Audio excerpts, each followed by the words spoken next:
Hi hello నేను మీ Veena. Welcome to Veena food and logs.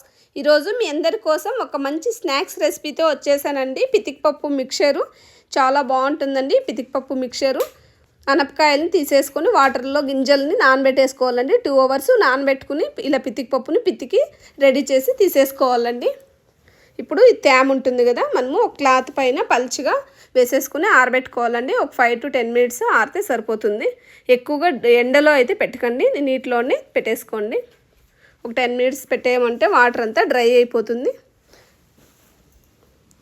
కావాల్సిన పదార్థాలను తీసేసుకుందామండి. కరివేపాకు, వెల్లుల్లిపాయలు, ఎండుమిర్చి, అలాగే పల్లీలు కూడా తీసేసుకోండి. మీకు కావాల్సినన్ని పల్లీలు తీసుకోండి. పల్లీలు కూడా ఇందులో చాలా టేస్ట్ ఉంటాయండి. అలాగే మనము అప్పుడే ఆరబెట్టాం కదా పితికిపప్పును కూడా తీసేసుకుని స్టవ్ మీద ఒక ప్యాన్ పెట్టి డీప్ ఫ్రైకి ఆయిల్ తీసేసుకొని, ఆయిల్ హీట్ అయింది కదా, ఇప్పుడు పప్పును యాడ్ చేసేసుకుందామండి. ఇలా కలుపుతూ ఫ్రై చేసేసుకోవాలి. ఫ్రై అయిపోయి తీసేసుకుందామండి. బాగా ఫ్రై చేసేసుకోవాలండి. దీనికి కొద్దిగా టైమే పడుతుంది ఫ్రై కావడానికి. కొద్దిగా తేమ ఏమైనా ఉందంటే ఆయిల్ మీద పడుతుంది, చూసుకొని ఫ్రై చేసేసుకోండి. మరో వాటర్ కూడా వేయించేసుకుందామండి. పితికిపప్పుని ఇలా బాగా వేయించి తీసేసుకోవాలండి. ఒక టిష్యూ వేసుకున్న పేపర్ ప్లేట్లోకి తీసేసుకుందామండి. టిష్యూ లేదంటే పేపరు ఏదైనా వేసుకొని తీసేసుకోండి, లేదంటే కాటన్ క్లాత్ అయినా వేసేసుకొని దానిపైన తీసేసుకోండి. ఇందులో ఆయిల్ కొద్దిగా ఎక్కువ ఉంటుంది. అన్నింటినీ తీసేసుకుందామండి. ఇలాగే ఎక్కువగా వేసుకోకండి. ఎక్కువగా వేసుకున్నారంటే ఈ పప్పు అనేది బాగా ఫ్రై కావు. కొద్దిగా వేసుకుంటూ ఫ్రై చేసేసుకోండి. ఇలా అన్నారంటే సౌండ్ రావాలండి, అప్పుడే పర్ఫెక్ట్గా ఫ్రై అయ్యాయని అర్థము. అలాగే వెల్లుల్లిపాయలు కూడా వేసేసుకుందామండి. కొద్దిగా వెల్లుల్లిపాయలు ఫ్రై చేసేసుకుని అందులో యాడ్ చేసేసుకుందాం. అలాగే ఎండుమిర్చిని కూడా యాడ్ చేసేసుకుందామండి. ఇలా ఫ్రై చేసేసుకుని తీసి అందులోకి పప్పులోకి యాడ్ చేసేసుకుందాం.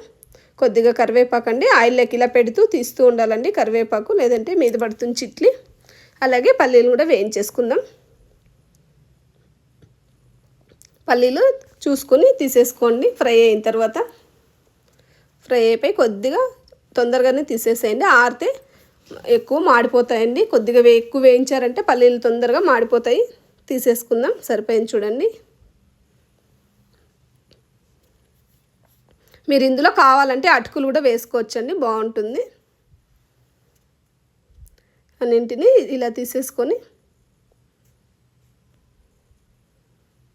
టిష్యూతో కానీ పేపర్తో కానీ ఇలా వత్తేసేయండి. ఆయిల్ ఏమైనా ఉంటే పప్పులో ఉండేది పీల్ చేసుకుంటుంది.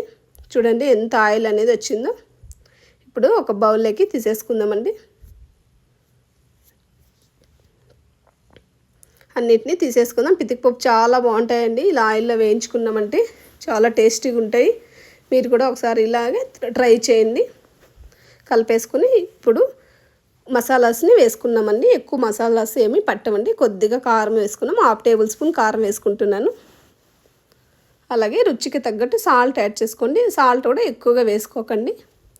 ఒక 1/2 teaspoon సాల్ట్ వేసుకోండి, సరిపోతుంది.